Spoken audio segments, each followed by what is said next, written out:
Mwina munamvapo za anthu akuyamikira nyimbo imene Martse anayimba ya cover yotchedwa Mwapindulanji. Ndikuthekanso munamvapo anthu ambiri akusinjirira nyimbo ija ya mabala, koma ndi chifukwa chani anthu nthawi zonse amayiwala nyimbo ija imene imati Malawi?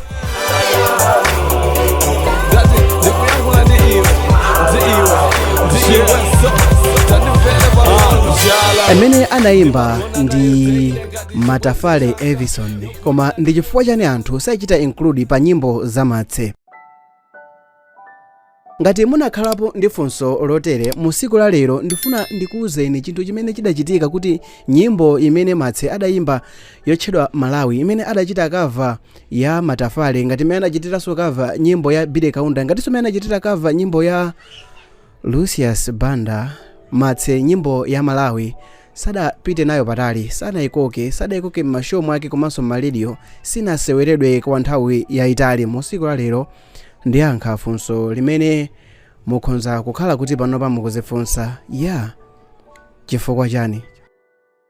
Monga tonse tikuziwa, Evison Matafale anamwalira, ndipo panopa amene wasala ndi m'bale wake Toza Matafale. Iyeyo ndi mng'ono wake wa Evison Matafale amene anali reggae icon ku Malawi. Evison Matafale adayimba nyimbo zambiri zochuluka zimene mpaka na lero zimamveredwa, zimaseweredwa, koma pali nyimbo ziwiri zimene zidachitidwa sample pa nyimbo zake zimene iyeyo anayimba. Nyimbo yoyamba inayimbidwa ndi Sun B Nepman komanso Yankee, ndipo nyimbo yachiwiri inayimbidwa ndi rapper otchedwa Martse. Nyimbo zonse ziwiri zimene zinayimbidwazi Malawi komanso wamphamvu.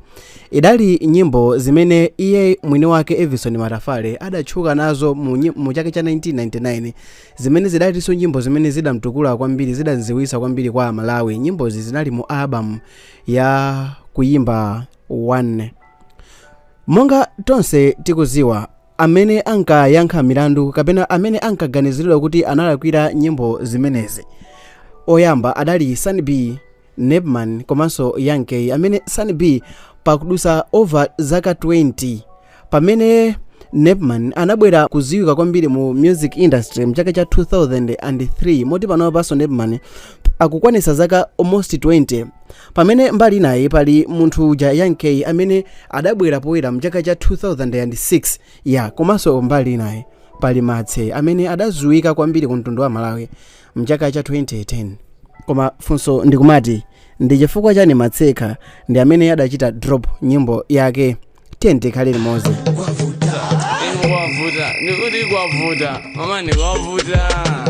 Padali maganizo osiyanasiyana pa zimene Toza Fumulani adachita kunkhani yolesa oyimbawa kugwirisa ntchito nyimbozi.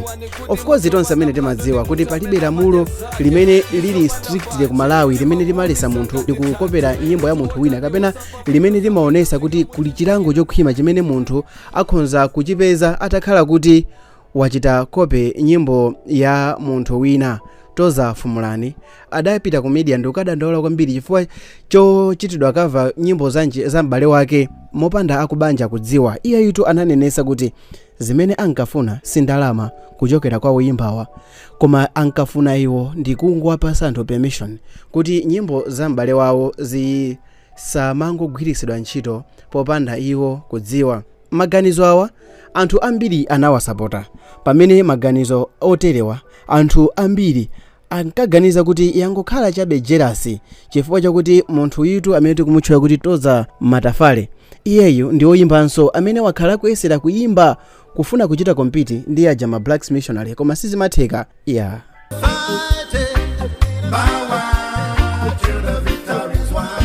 Mwina ndankha kuti ma Black missionaries, mwina funso ndikumati kodi sindiye kuti uyu ngatali m'bale wake Matafale, ndiye kuti definitely adali wano mu Black missionary, koma yankho ndi no.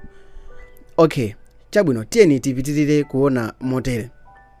Martse sikuti kulali kuyamba kwake, kuchita kope nyimbo ya munthu wina monga ndakuwuzani kale mzaka za 2014 adayimba nyimbo ya mapindulanji, mchaka cha 2017 adayimbanso nyimbo ija imene amati mabala ya Lucius Banda. Koma kusiyana kwake ndi uko, nyimbo ya Billy Kaunda adayimba asanapemphe permission ngati imene adachitira nyimbo ya Malawi ya Evison Matafale.